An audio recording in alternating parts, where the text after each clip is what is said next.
Hello friends, welcome to my channel stocks and investment Tamil. இந்த வீடியோவில் smart ஒர்க்ஸோட IPO ரிவ்யூவை பார்த்துருவோம். நீங்கள் இந்த சேனலோட முதல் வியூவராக இருந்தீங்கன்னா மறக்காமல் இந்த சேனலை சப்ஸ்கிரைப் பண்ணி உங்கள் ஆதரவை தெரிவிங்க. ஆல்ரெடி சப்ஸ்கிரைபராக இருந்தீங்கன்னா உங்கள் ஆதரவுக்கு மிக்க நன்றி. டிஸ்க்ளைமர் என்னென்னா, நாங்கள் சிவில் ரிஜிஸ்டர்ட் ஃபினான்ஷியல் அட்வைசர் கிடையாது. நீங்கள் இன்வெஸ்ட்மெண்ட் டிசிஷன் எடுக்கிறதுக்கு முன்னாடி ஒரு சிவில் ரிஜிஸ்டர்ட் ஃபினான்ஷியல் அட்வைசரை மறக்காமல் கன்சல்ட் பண்ணணும். இங்கே நாங்கள் எங்கள் ஒப்பீனியனை தெரிவிக்கிறோம். எஜுகேஷனல் பர்பஸுக்காக இன்வெஸ்ட்மெண்ட் அட்வைஸா எடுத்துக்க கூடாது. இந்த கம்பெனி பார்த்தீங்கன்னா இந்த கோ ஒர்க்கிங் ஸ்பேஸை ப்ரொவைட் பண்ற கம்பெனியா இருக்காங்க. 2015 இந்த கோ ஒர்க்கிங் ஸ்பேஸ் பிசினஸ்ல இருக்காங்க. இவங்களோட டைரக்ட் கிளைண்ட்ஸ் யாரெல்லாம் இருக்காங்கன்னா மிட் அண்ட் லார்ஜ் என்டர்பிரைஸ் கிளைண்ட்ஸா இருக்காங்க. மார்ச் 31, 2025 டேட்டா படி 738 கிளைண்ட்ஸ்க்கு இந்த கோ ஒர்க்கிங் ஸ்பேஸ் சர்வீசஸ் ப்ரொவைட் பண்ணிட்டு இருந்திருக்காங்க. கிட்டத்தட்ட 1,52,619 சீட்ஸ் ஆக்குபென்சி ரேட்ல இருந்திருக்கு. கரண்டா இந்த கம்பெனி 728 கிளைண்ட்ஸை சர்வ் பண்ணிக்கிட்டு இருக்காங்க. 1,69,541 சீட்ஸ் ஆக்குபைடா இருக்கு. ஒரு 12,000 சீட்ஸ் பாத்தீங்கன்னா இன்னும் எட் டு பி ஆக்குபைடா இருக்குங்க. இந்த கம்பெனி பாத்தீங்கன்னா சிங்கப்பூர்லயும் 2 சென்டர்ஸை லீஸ் எடுத்திருக்காங்க. அதுல 83 கிளைண்ட்ஸை சர்வ் பண்ணிட்டு இருக்காங்க. 35,036 ஸ்கொயர் ஃபீட் கணக்குல.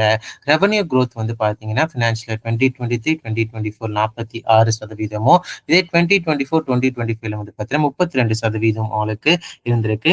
டோட்டல் இன்கம் growth பாத்தீங்கன்னா இவங்களுக்கு 20%க்கு மேல இருந்திருக்குங்க.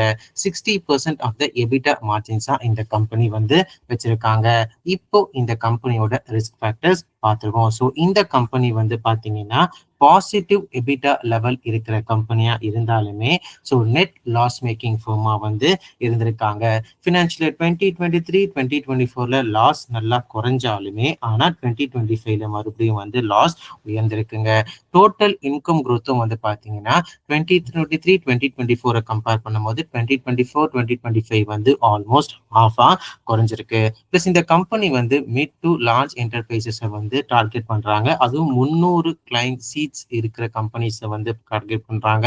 ஸோ அந்த மாதிரி கிளைண்ட்ஸ் பார்த்தீங்கன்னா கிட்டத்தட்ட 60%க்கு மேல ரெவன்யூ கொடுக்குறாங்க. ஸோ அந்த மாதிரி ஆஃபீஸ் ஒர்க்கிங் ஸ்பேஸை இவங்க ப்ரொவைட் பண்ணலன்னா இந்த கம்பெனியோட ரெவன்யூ அண்ட் ப்ராஃபிட் மார்ஜின்ஸ் பாதிக்கப்பட வாய்ப்புகள் இருக்கு.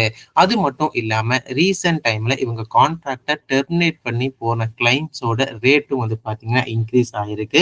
ஸோ மார்ச் 31, 2025 டேட்டா படி 738 கிளைண்ட்ஸ் சர்வ் பண்ணியிருக்காங்க. இதே கரண்டா 728 கிளைண்ட்ஸ். அதுலயே உங்களுக்கு நல்லபடியா தெரிஞ்சிருக்கும். அது மட்டும் இல்லாம இந்த கம்பெனியோட ப்ரொமோட்டர்ஸ் ஆல்மோஸ்ட் ஒரு 10% ஷேர்ஸை பிளட்ஜ் பண்ணியும் இருந்திருக்காங்க. இப்போ இந்த கம்பெனியோட வேல்யூவேஷன்ஸ் அண்ட் ஜிஎம்பி பார்த்துருவோம். இந்த கம்பெனிக்கு இப்போதைக்கு பார்த்தீங்கன்னா எந்த ஒரு ஜிஎம்பியும் தென்படலைங்க. வேல்யூவேஷன்ஸ் எடுத்து பார்க்கும் பொழுது இவங்க நெட் லாஸ் மேக்கிங் கம்பெனியா இருக்கனால, நெகட்டிவ் இபிஎஸ் இருக்கனால இவங்க பார்த்தீங்கன்னா ஒரு நெகட்டிவ் பிபைல நம்ம மார்க்கெட்ல வர போறாங்க.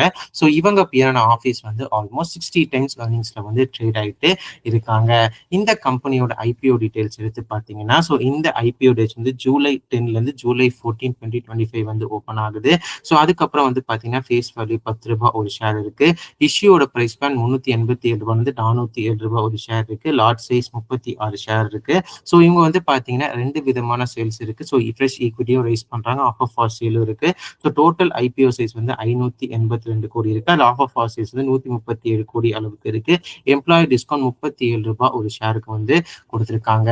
ஸோ இப்போ இந்த கம்பெனியோட கன்க்ளூஷன் பார்த்துருவோம். ஸோ ஓவராலா இவங்க இருக்கிற இந்த கோ ஒர்க்கிங் ஸ்பேஸ் மார்க்கெட் பார்த்தீங்கன்னா கிட்டத்தட்ட டபுள் டிஜிட் growthல உயரத்துக்கு வாய்ப்புகள் இருக்கு. முக்கியமா டயர் 1 சிட்டிஸ்ல. இவங்களும் டயர் 1 சிட்டிஸ்ல நிறைய லேண்ட் ஏரியாஸ் லீசபிளா வச்சிருக்காங்க.